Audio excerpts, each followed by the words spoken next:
ሰላም አድማጮቻችን እንደምን አላችሁ? ዛሬ በ2002 ዓመተ ምህረት በመጋቢት ወር ለንባብ ከበቃው የላይፍ መጽሔት ያገኘነውን ጽሑፍ ነው የምናጋራችሁ። የጆሮ ገበያ በሚል አምድ ያስተሰርያል ወደ ጫት ያመረቅናል ተቀየረ። ቴዲ አፍሮስ።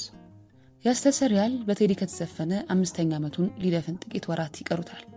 ይህ ማለት አድማጮቻችን በጊዜው ነው እንጂ ያስተሰርያል አልበም ድፍን 20 ዓመት ባሳለፍነው ዓመት ሞልቶታል። ከ97ቱ ምርጫና ከብጥብጡ ጋር እኩያ በመሆኑ እድሜው አይጠፋንም። ላለፉት 5 ዓመታት ዘፈኑ ያመለካከትና የአቋም ድንበር ሆኖ ሳይደፈር ቆይቷል። የዘፈኑ መደፈር የሉዓላዊነት ጥያቄ የሆነባቸው ወገኖች እንዳሉ ሁሉ መዘፈኑ የዛኑ ያህል ስድባችን ነው ያሉ ነበሩ። ያ ያበቃለት ይመስላል። ሰሞኑን ከሞባይል ወደ ሞባይል የሚንቀዋለለው አንድ የቀልድ ዘፈን ተለቋል። ዘፈኑ የማን እንደሆነ ምንም ጥቆማ አይሰጥም።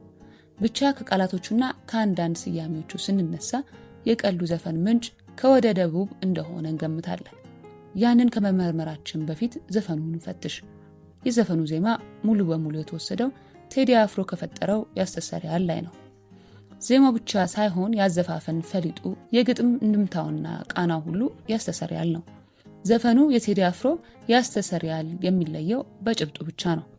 እንደሚታወቀው ቴዲ በያስተሰርያል 30 ዓመት የተከናወነና የሆነውን የሀገራችንን ሁኔታ በመጠቃቀስ እርቅ፣ ብልጽግናና የእግዚአብሔር ይቅር ባይነትን የሚማጸን ኮስታራ ዘፈን ነው።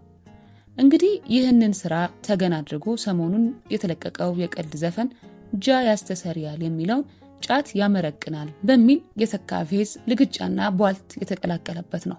ሆን ተብሎ በያስተሰርያል የተሰማን ቀደምት ስሜት ላይ ውሃ የሚቸልስ አይነት ነው። እስኪ የግጥሙን አወራረድ እኔ ላስፍርላችሁ። እናንተ የያስተሰርያልን ዜማ አክሉና አድመጡት። ጫት ያመረቅናል፣ ጫት ያመረቅናል፣ ጫት ያመረቅናል። የትውልድ ቦታቸው ይፋ አደረጉና ወደ ጨንጌ ወርደው ሲቃሙ በሌላ በስቂዎች ራስ 60 ጉድጓድ ምሳ አብዮት ሞላቸው የሲጋራ ሬሳ። ጫት ያመረቅናል፣ ጫት ያመረቅናል 4 ጊዜ። እዚህ ላይ የቴዲ አፍሮ ያዘፋፈን ዘዬ ፐርፎርማንስ እንደተጠበቀ ነው። የዘፈኑ ሜሎዲም አልተቀየረም። ቴዲ በዘፈኑ ኢንትሮ ላይ ተደረበው የሚያሰማው የአጽንኦት ቃልም እንደ አስፈላጊነቱ እየተቀያየረ ገብቷል። የግጥሙ ቃና የያስተሰርያልን መምሰሉ አመሳካሪ የማያስፈልገው ግልጽ ነው። የ17 ቅሜ መርቅኜ ካልወጣው ለውስዋስ ማብረጃ የጨብሲ እንኳን ካጣው እንዳምናው ባለቀን በጊዜው ካልመጣ አዲስ ነጋሪ እንጂ አዲስ ጫት መች መጣ።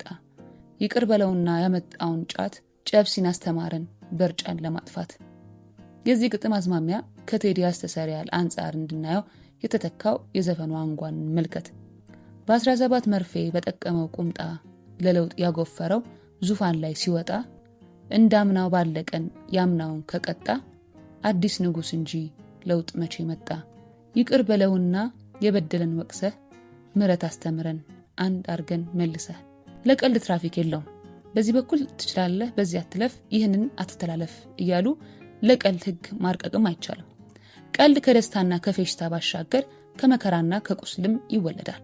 ያስተሰርያል እንዴት የቀልድ ምንጭ ሆነ ተብሎ መፎከርም እንዳይቻል እናውቃለን።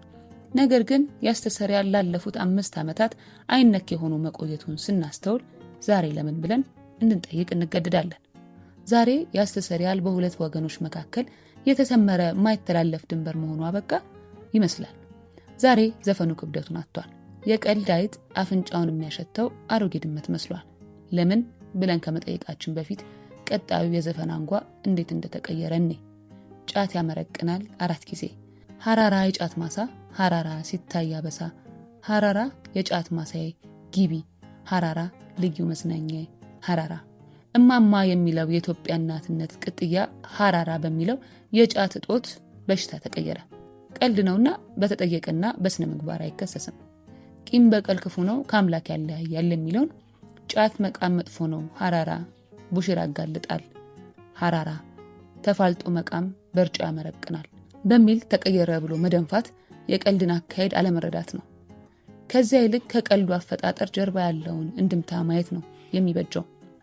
ተስማማንም አልተስማማንም ዘፈኑ ከባንዲራ እኩል ከተለቀቀበት ምሰሶ ላይ ወርዷል። የቀልዱ መፈጠር የሚያሳየን ይህንን ነው። እዚያ ላይ ለምን ብለን መጠየቅ ይገባናል። ቴዲ አፍሮ በእስር ላይ ያሉ በጽኑ ሲጠባበቁ ከነበሩ ስራዎች አንዱ ያስተሰርያል አንዱና ዋነኛው ነበር። ምክንያቱም ቴዲ የታሰረው በዚህ ዘፈን ቂም ነው ብለው የደመደሙ ሰዎች ስለበዙ ነበር። በዚያ ዘመን ያስተሰርያል ዘፈን ብቻ ሳይሆን መስዋዕትነት የተከፈለበት የተቀደሰ መዝሙር ነበር። በቦታው ዘፈኑ ከተከፈተ ቁጭ ብሎ የሚያዳምጥ በጥርጣሬ ይታይ ነበር። እንደ ብሔራዊ መዝሙር ዘፈኑን ቆሞ መቀበል ግዴታ ሆኖ ነበር። ይሁንና ቴዲ አፍሮ ከተፈታ በኋላ ዘፈኑን ችላ ማለቱ መነፈስ ያዘ። ስታዲየም በነበረው የመጀመሪያ የቴዲ የሙዚቃ ድግስ ላይ ሳይቀርብ ቀረ። ጥቅምት 1 2002 ዓ.ም ከተዘጋጀው ከዚህ ሙዚቃ ዝግጅት በኋላም ዱባይ፣ አውሮፓ፣ አሜሪካ ላይ ዘፈኑ ሳይቀርብ በቀረ ተባለ እና ቴዲ ከዚህ ዘፈን ውጪ ማን ነው እያለ የሚያልጎመጉመው በዛ። ዘፈኑ ተቀዛቀዘ። ድንበር መሆኑ ቀርቶ በዘፈኑ የተፈጠረው የሉዓላዊነት ጥያቄ ወደ ጎን ገሸሽ ተደረገ። እንግዲህ ይህ በዘፈኑ የሚያሾፈው ቀልድ ብቅ ያለው ይህንን የልብ መቀዛቀዝ ተከትሎ ነው። ያኔማ ቢሆን ሰው ቢያየኝ አምርሬ ቅሜ ነው ሚስጥሩ በርጫውን ያዙና አብሽር ተባባሉ ብሎ የዘፈነው ቤት ለቤት ይታደን ነበር። የሚያስከፍለውም የከፋ ዋጋ ይሆን ነበር። ዛሬ ይህ የቀልድ ዘፈን ከሞባይል ወደ ሞባይል እንደ ጦጣ እየዘለለ በየሰው ኪስ ያድራል። ያንን ዘመንና ያንን ስሜት በቀልድ መልክ ተመልክቶ ለማቀዛቀዝም እየረዳ ይመስላል። ጨንጌ ጫት ለቃሚ በጊዜ ካልገባ ኬላውን የሚያሻግር ይዞ ትንሽ ዙርባ ቅርብ ነው አይርቅም የቃሚ ትንሳኤ በአንድነት ጫትተው ከገቡ ሱባኤ። ጊዜ የማያመጣው ነገር የለም። በያስተሰርያል ላይ ተቀልዶ ሰሚ ማግኘት ከ1 ዓመት በፊት የሚታሰብ አልነበረም። ሰማዕት ቡራኬ ተደርጎ በግምዣ እንደተሸፈነ ንጹህ ስፍራ የሚቀመጥ ነበር። ጊዜ አይመጣ የለ ያ ቅዱሱ ስራ እንዲህ ተብጠለጠለ። አቤት ውስዋስ አቤት ጠኔ በርጫ ተወዶ በወገኔ መቃም አቅቶናል። የአምስቱ ጋዝን በደንብ ሳንቅም የፈራነው ውስዋስ መጣብን።